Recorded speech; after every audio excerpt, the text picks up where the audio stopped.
The second highest mountain of the Adirondacks rose in the distance, a jagged monolith crowned in ice, defying the orange glow of sunset. In the hush of the wilderness, where pines groaned under the weight of snow, the rumor of something older and hungrier than any known predator began to spread. But this year brought an unease that no one could rationalize. Locals whispered of frightening howls that echoed after dusk. Unlike any wolf or coyote, people tried to dismiss it as a bear or a trick of the wind, but the stories only escalated as the nights lengthened, fueling a sense of dread among the community and the few hardy adventurers who ventured deeper into these mountains. The old-timers and forest guides didn't write it off so easily. When they sat at the local diner sipping coffee, their voices dropped to hushed tones about the Wendigo, a cursed spirit from Algonquin and broader native lore that roamed winter forests, hungering for the flesh of men and whispering with the voices of the dead. Legend said that the Wendigo thrived on desperation and cold on starvation and madness. Such tales were easy to ignore when the roads were clear and the sun was warm. But in the heart of a relentless winter, with the wind howling, it was impossible to dismiss the goosebumps that crawled over your skin. Though James had grown up only an hour away, he'd never given these legends much credence. He was a pragmatic man, not prone to superstition. He believed in the danger of real-world hazards, avalanches, sub-zero nights, hidden crevasses beneath fresh snow. Yet the rumor of the Wendigo rubbed him raw with an indistinct anxiety. The footprints, the howls, the anxious calls from the station's radio reporting strange sightings. It was all too consistent to disregard entirely. One of James's first personal encounters with this enigma came on a gusty afternoon when he was out checking boundary lines near the base of Algonquin Peak. Snow flurries whipped across the ridges, stinging his cheeks and swirling in ephemeral shapes. He walked with careful, measured steps through knee-deep drifts, periodically leaning on a trekking pole. He'd rounded a bend in the path when he nearly stumbled over an imprint in the snow, an imprint so large and elongated it startled him. The shape resembled a human footprint twisted out of proportion, perhaps nearly 18 inches long, with the faint depressions of clawed toes. He stood there a moment, heart thudding. Whatever left this track had a stride that spanned nearly 5 feet, for the next print lay far ahead. This was no bear track, he'd seen plenty of those. He tried to rationalize that drifting snow might have distorted a smaller animal's track. Still, a chill that had nothing to do with temperature ran through his limbs. He followed the prints for about a quarter mile. They led through a grove of spruces until, without warning, they just stopped. No trackway turned left or right. The final print loomed in the snow, ringed by frost. It was as if whatever had made it had evaporated into thin air. James searched around with growing unease, scanning the high branches, expecting to see a bird or some bizarre phenomenon. Nothing. The hush of the forest pressed on him. He scribbled notes in a little pad, took a few photos with his phone, then retreated. Some primal instinct told him not to linger. He reported it back at his ranger station that evening. He even shared photos with Ranger Darcy, his colleague. She frowned, turned them over in her hands. Weird. Possibly a trick of the drifted snow, or maybe a melting effect, she offered, though she didn't sound convinced. They parted ways with a mutual agreement to keep watch. James tried not to dwell on it too much, but that night the wind battered the cabin, rattling the shutters. In the distance, half lost in the moan of the gale, he could have sworn he heard a shriek, a high, keening wail that raised the hair on his arms. A few days later, a strong winter storm swept down from Canada. Thick clouds swirled overhead, and the forecast warned of blizzard conditions. The ranger station's phone rang incessantly with calls from worried families trying to contact hikers they hadn't heard from. Some claimed their loved ones had set out for Algonquin's summit earlier that week. James took each call, calmly explaining that road closures might delay rescue or hamper communication, but he'd do everything possible to locate missing parties. When the snowfall intensified, Darcy ventured into the forest to check a known campsite for any stranded backpackers. James stayed behind to coordinate radio calls and manage incoming alerts. By mid-afternoon, Darcy's voice crackled over the radio, garbled by static. James's heart tightened when he heard her say, "Found footprints, big, weird shape. Can't proceed. Might be safer to turn back." Then the radio hissed, cutting off. He tried calling for her repeatedly. No response. Darkness approached quickly in a storm-choked sky. James debated heading out on the snowmobile to find her, but with visibility near zero, it would be a grave risk for both of them. He paced the station, weighed by indecision. checking the short-range frequencies. No sign of Darcy. Outside, the wind whipped in furious gusts. Thick drifts had already buried half the station's porch steps. Shortly after nightfall, her voice crackled faintly. "James! Coming back! The tracks! I swear they moved!" Then static. James cursed under his breath, scanning the swirling gloom through the window. If anything happened to Darcy out there, the storm hammered the region through the night, toppling branches and burying forest roads. James dozed intermittently, haunted by anxious visions. Each time he woke, he'd check his radio, call for Darcy, only to be met with silence or static. Outside, the wind battered the pine trees, and again he swore he heard an eerie shriek. For the first time in his adult life, a tingle of fear made him feel powerless against the winter's wrath. By dawn, the storm eased. Snow glittered across the landscape. James layered up in his warmest gear, fueled by black coffee, and set out on the tracked snowmobile, determined to find Darcy. He navigated the unplowed forest roads, weaving around fallen branches. After hours of searching in the hush of the pristine drifts, he finally spotted a figure on the trail. Darcy, trudging carefully, face pale. Relief flooded James as he brought the machine to a halt. She climbed on behind him without a word, eyes distant. Only back at the station, after she warmed up, did she speak haltingly about her experience, how she'd found the same enormous footprints leading into a ravine, how she felt watched the entire time, occasionally hearing something crunching branches just out of sight. "The strangest part," she whispered, "was hearing my name in the wind like a low voice calling, 'Darcy, Darcy.' I'd shine my flashlight, see nothing. The footprints, though, they were fresh. In that storm, they shouldn't have remained so clear." James listened, feeling dread coil tighter. Darcy concluded with a trembling sigh. "If I didn't know better, I'd say a Wendigo. But that's just legend, right?" She tried a shaky laugh, but it died on her lips. James said nothing, but the memory of the abrupt tracks and the howls made him uneasy. They decided to maintain cautionary warnings to hikers, citing dangerous conditions, and quietly braced themselves for more sightings. Sure enough, the local scuttlebutt rose with reports. One elderly woman from a nearby hamlet described hearing something scraping at her back door at night, a slow, deliberate scratching. When she dared to peek outside, she saw a gangly figure bounding away into the pines, limbs too long to be human, leaving footprints that vanished across a frozen creek. Others said they glimpsed a silhouette perched on high snowdrifts near Algonquin slopes, sniffing the air like a starved beast. The word Wendigo hissed on people's lips more and more. A week later, after a brief lull in the weather, James hiked alone near the southwestern slope of Algonquin, checking trail markers. A hush enveloped the forest, broken only by the soft crunch of his snowshoes. The sky was a bleak gray. Everything seemed monochrome white snow, black trunks, gray sky. He was nearing a deep ravine when he felt the back of his neck prickle. He paused, scanning around. Nothing but endless pines. Yet the hair on his arms stood up. He took another step, then froze upon hearing a soft voice behind him. James. He spun. The trail behind him lay empty. The only footprints were his own. Heart pounding, he swallowed. Imagination. He forced himself to continue, adjusting his pack. Then the voice came again, closer, in a low whisper. "James, help me." The blood in his veins turned cold. That voice was a haunting mimic of Darcy's. He whipped around, shining his flashlight under the canopy. Not a trace of movement. The forest was silent. No footsteps, no figures behind trunks, just the boundless quiet. He stood there, breath pluming in the chilly air, listening. The voice didn't return.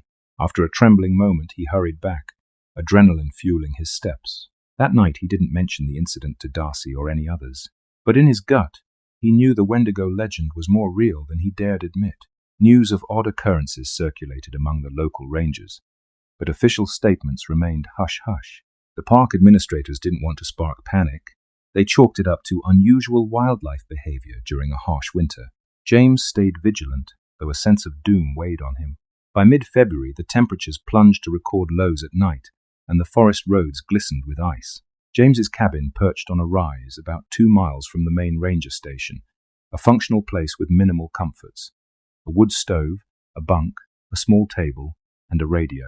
The surroundings felt lonely but calm. On a particular moonless night, as a gale scoured the region, James sat at his table, reading an old field manual by lantern light. The pine logs crackled in the stove. He had tried the radio earlier. The signal was poor with the wind howling outside. A sudden scraping noise at the door made him look up. He tensed. Could a branch be hitting the cabin in the wind? He listened.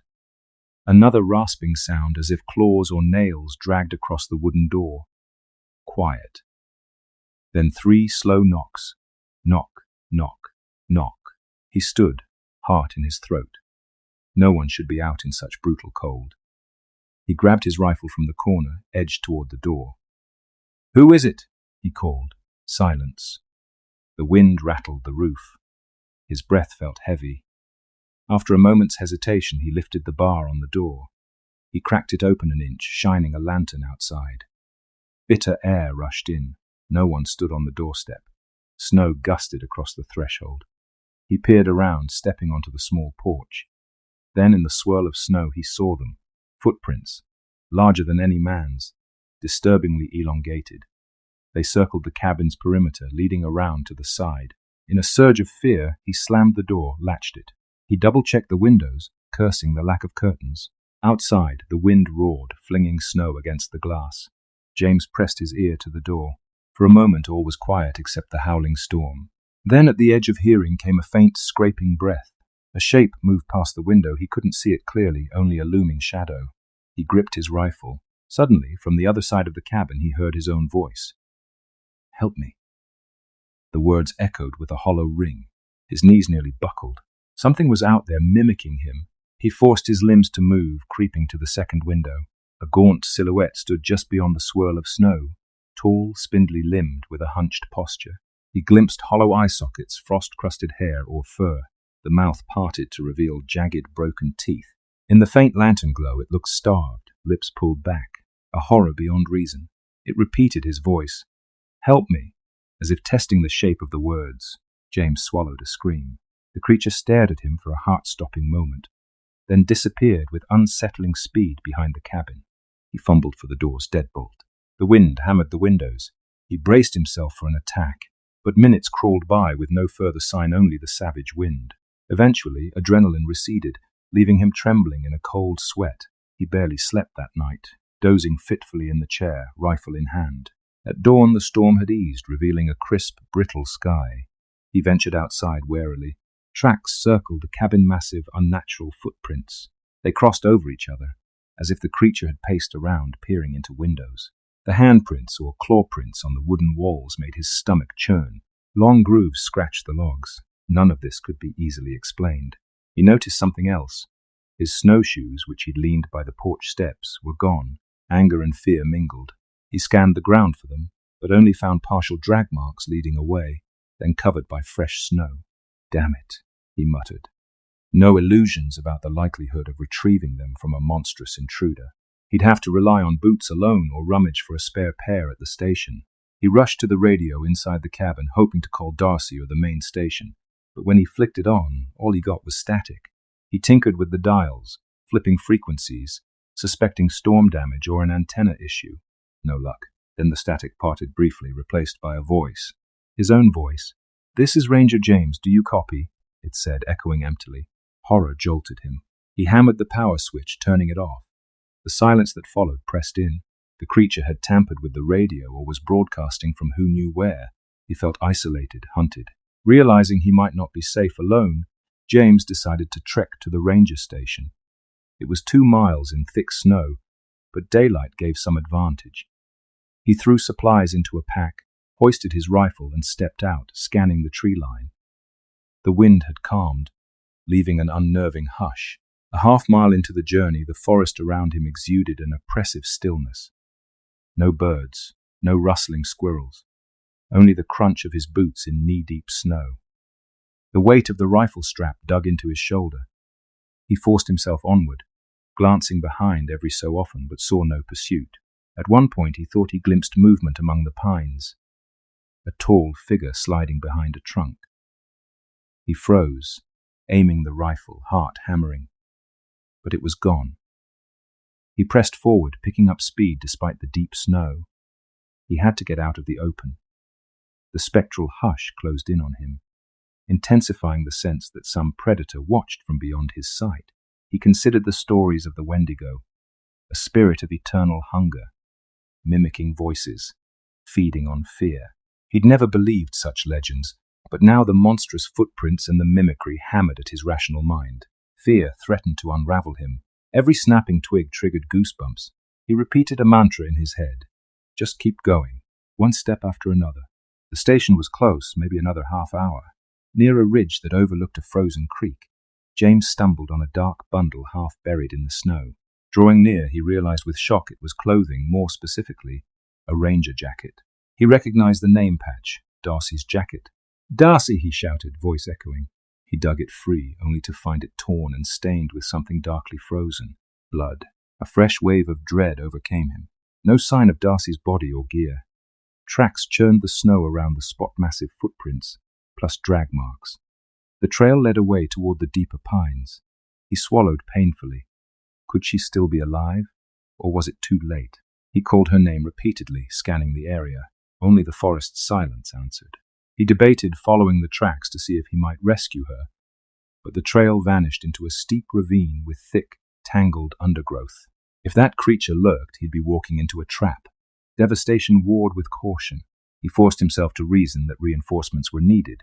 Going alone was suicide. Clutching Darcy's torn jacket, James renewed his pace to the station, tears biting at the corners of his eyes. The thought of that monstrous shape looming over Darcy was almost too much to bear. At last, he staggered into the main ranger station yard, heart pounding. The building stood quiet, half buried in drifts. No staff vehicles. Odd. He entered, calling out, "Hello? Anyone here?"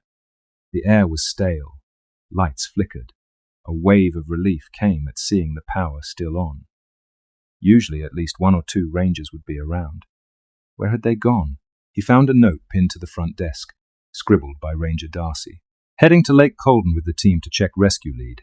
Will return by Sunday." That was 2 days ago. They must have left before the big storm.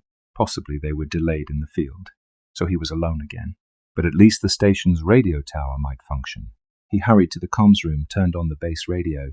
Static hissed, then nothing. He cycled channels, trying to raise anyone rangers, police, search and rescue. No reply. He tried the emergency frequency. Silence. Fear churned his gut. Is the tower down or jammed? Suddenly, a low crackle spiked and a voice said, "This is Ranger James. Do you copy?" He jerked back, that same dead echo mocking him. The voice repeated his name, then Darcy's name, in a monotone loop. He slapped the off switch. The quiet of the station pressed in. He clutched Darcy's jacket, bracing himself against the console. The Wendigo, or whatever it was, had seized their communications. It had his voice, possibly Darcy's. He realized with mounting horror that rescue might not come if all calls were being intercepted or masked. James tried the phone lines. Dead. The storm must have wrecked them, or the creature had done something more insidious. Checking the station's generator, he found it sputtering but operational, enough for lights and minimal heat, though not indefinite.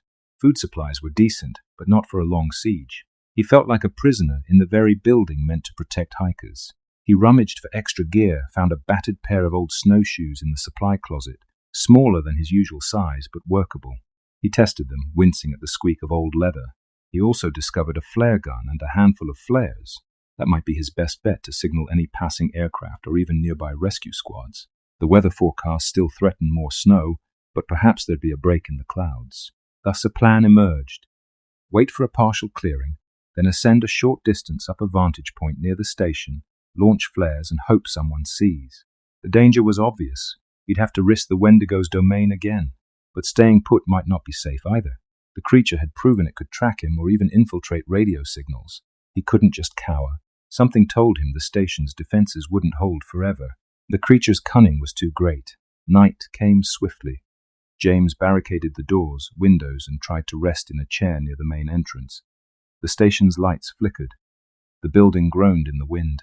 A gnawing anxiety kept him from sleeping, replaying the images of Darcy's torn jacket. If she was alive, maybe she was out there somewhere, or maybe it was too late. Sometime after midnight, a scraping outside made him jerk awake. He gripped his rifle, heart hammering.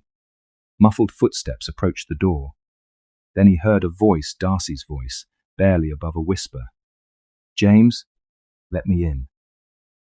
A jolt of terror shot through him. Could it be Darcy? Or was the Wendigo playing its game? He forced himself to remain silent. The voice repeated, "It's me. I'm hurt. Please." He remembered the old tales, how a Wendigo can mimic loved ones to lure unsuspecting victims outside. He bit his lip, tears burning. The handle jiggled. The door shook under faint pressure. Then a rasping breath. "James." It sighed. He closed his eyes, refusing to open the door. The thought that Darcy might truly be out there, injured, tore him apart. But logic prevailed. If she was rational, she'd identify herself. Mention a detail only they'd know. This was an imitation. A horrifying, mocking imitation. The handle stilled. Silence. After an endless minute, a scraping sound moved along the outer wall, around to the side of the station, then receded into the gloom. James exhaled, trembling. The creature had tested him again. If he'd undone the bolts, it would have ended in violence. He stayed awake the rest of the night, rifle in hand, teeth chattering not from cold but from dread. At dawn, thin light revealed a clearing sky.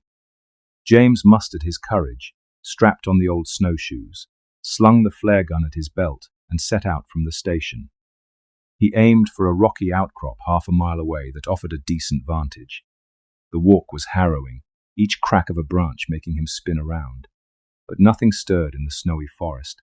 Upon reaching the outcrop, he loaded a flare and fired it. The red streak soared into the pale sky. He waited, breath steaming. Another flare, then another.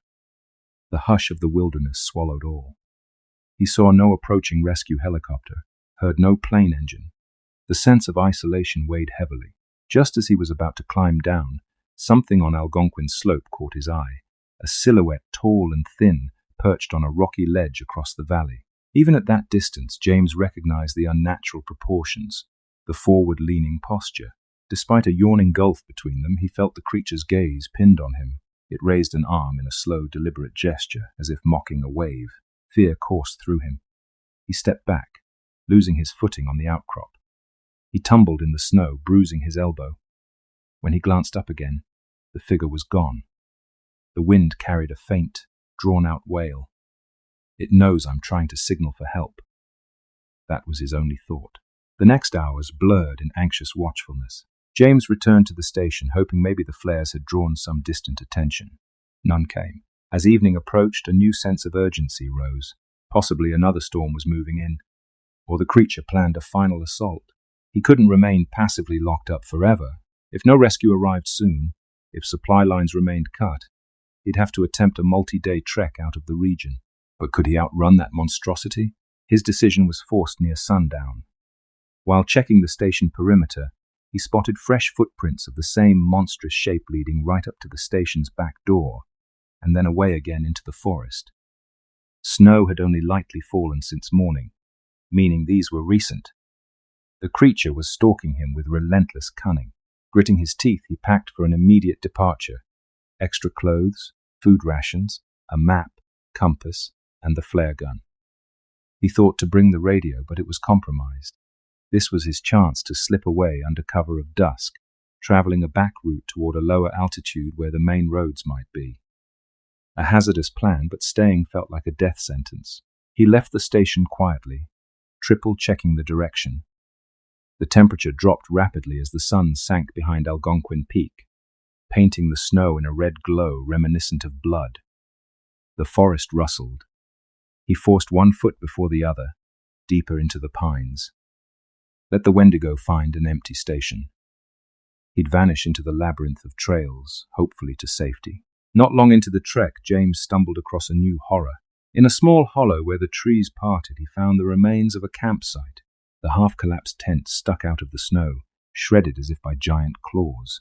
Gear lay scattered, and a trail of dark stains marred the snow. With trembling limbs he approached. The stench of decay hit him. Among the debris, a frozen corpse protruded, partially devoured. He couldn't identify the face, but the jacket matched a missing hiker's description from earlier in the season. James gagged, swallowing bile. The brutality was unmistakable. No normal predator hunts that viciously and leaves a partial kill. He forced down revulsion, scanned the surroundings.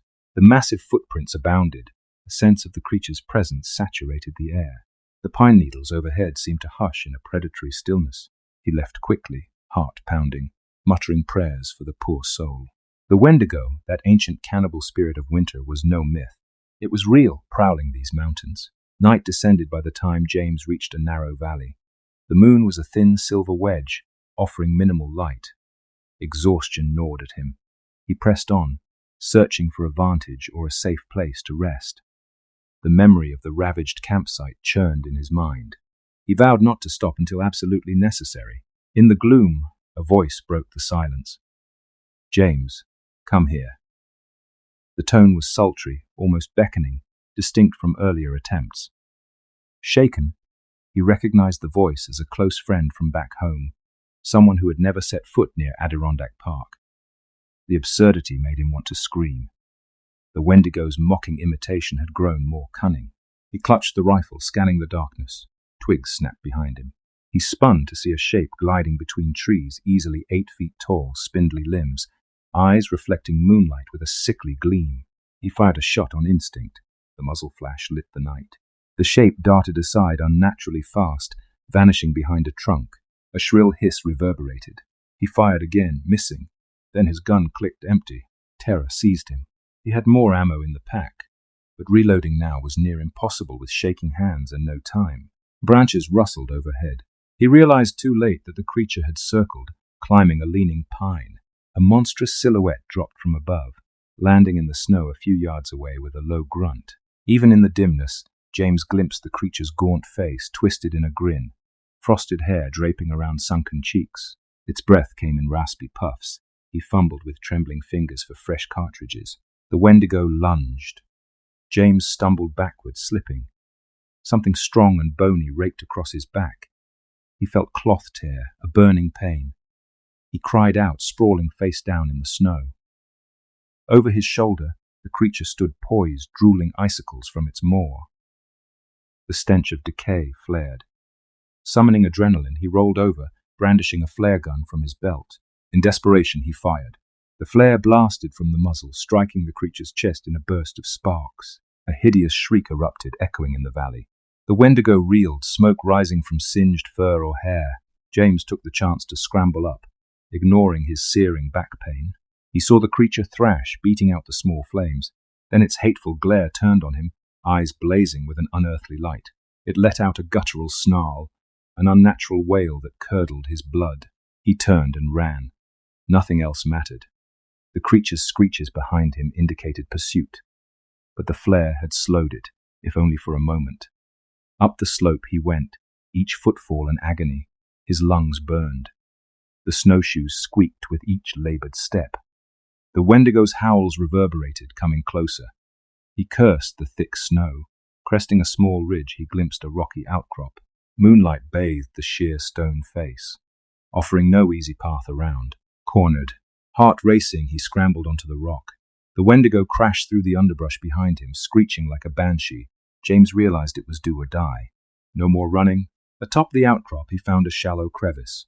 He wedged himself inside, shakily reloading his rifle while the creature's footsteps circled below. Moments later, it appeared at the foot of the outcrop, scanning with those hungry eyes. James tried to steady the rifle barrel on a ledge. The Wendigo sniffed the air, black saliva dripping from its mouth. It hissed. Then, in Darcy's voice, it crooned, "James, come help me." A twisted attempt to lure him out. He fought revulsion, aimed carefully. The creature hopped onto a boulder halfway up, precariously close. James squeezed the trigger. The shot rang out, striking it in the shoulder or neck area. A spurt of dark fluid splattered the rock. The Wendigo howled, reeling. Furious, it scrambled higher. James fired again, but the shot missed, ricocheting off stone. Adrenaline spiked as the creature lunged forward, claws scraping. James thrust the rifle's muzzle at it, firing a third time at point-blank range. The bullet tore into its torso, spattering more inky gore. The Wendigo's shriek was ear-splitting. It flailed, nearly toppling off the outcrop. James scrambled to maintain footing, though the recoil jarred him. For a tense moment, the creature swayed, glaring at him with malevolence. A final breath hissed from its maw, and it toppled backward into the snow, landing in a heap. Silence fell, save for James's panting.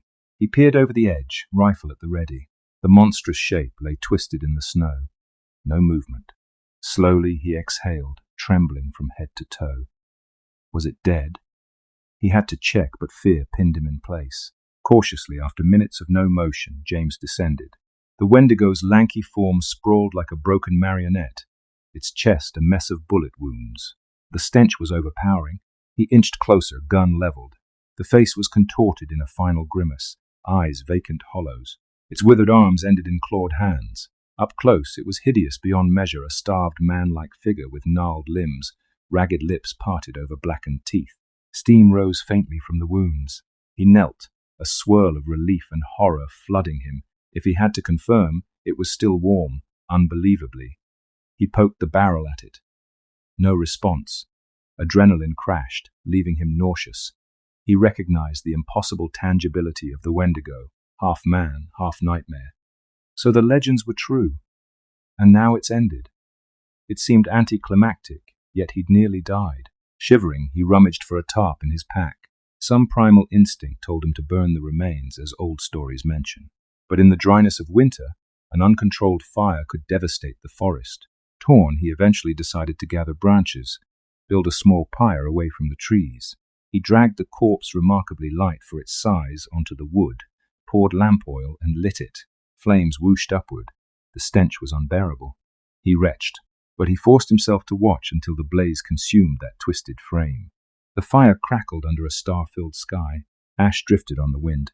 When it was done, James slumped onto a rock, tears stinging his eyes. He prayed it was truly over. Dawn found him curled there, exhausted, half frozen.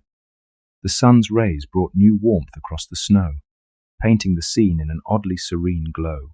By midday he resumed his journey, battered physically and mentally. Blood crusted on his coat, his back wound throbbed, but no sign of infection yet. He trudged another few miles down the mountain to a service road, eventually crossing paths with a plow truck. The operator was stunned to see him. James requested immediate help and a ride to the nearest medical facility. He recounted a partial story, attributing Darcy's disappearance to an animal attack and referencing a bear or large predator. He felt sure no one would believe the full truth. Over the next days, a search team combed the area. They found the station deserted, discovered partial remains of the monstrous campsite kill, but never encountered the Wendigo's body. All that was left was a burned patch of ground littered with strange blackened bones. Lab tests inconclusive. The official stance became large unknown predator, possibly rabid, neutralized by Ranger James. Darcy was never found, nor were other missing hikers. The heartbreak weighed on him heavily. James took extended leave, haunted by nightmares. He considered quitting the Rangers, but the wilderness was in his blood. Eventually he returned, albeit at a different post, away from Algonquin Peak. The Adirondacks would never be the same for him. The story of the Wendigo remained an unspoken truth. Some said the creature might have had kin, or that evil lingers in winter's hunger. But for James, the memory was singularly horrifying. Years passed. Tales of eerie footprints and howling around Algonquin Peak dwindled, overshadowed by other mundane park concerns. Locals sometimes told the Wendigo story around campfires, but it was brushed off as myth. The forest reclaimed its equilibrium, or so it seemed. Yet, one winter, a group of backcountry skiers claimed they heard a voice in the woods calling in perfect imitation of one of their party members who had died in an accident the year before. The same group discovered massive footprints in fresh snow that ended abruptly at a cliff's edge. The legend stirred once more, leaving park staff on edge. In a quiet town miles from Algonquin, James saw the news article about that strange incident. He felt a pang of dread. Did that last Wendigo truly perish? Or had it left behind some echo, some vile spirit? He recalled how the flames consumed its body, but a creeping doubt remained. He wondered if the Wendigo's essence was more than flesh, something that could slip away like a shadow. He told himself it was done, but at night, in the hush of winter storms, he sometimes awoke to a familiar voice calling from outside his window. "James, help me." He'd lie there, heart hammering, refusing to look. Perhaps it was just memory, or perhaps something else. The wind would rattle the panes, and by morning, faint footprints might mark the snow beneath the sill. So the Wendigo of Algonquin Peak remains an unspoken sentinel in the Adirondacks, a cautionary tale of winter's cruelty and ancient hungers. Ranger James's ordeal testifies that certain corners of the wilderness hold secrets beyond rational explanation. The Adirondack forests, draped in ice and shadows, have their watchers, spirits older than time, awakened by hunger and desperation. And though one Wendigo may have burned, the legend lingers. In the swirling snows and bone-chilling nights, travelers still speak of hollow-eyed shapes glimpsed among the pines, footprints too large to be human.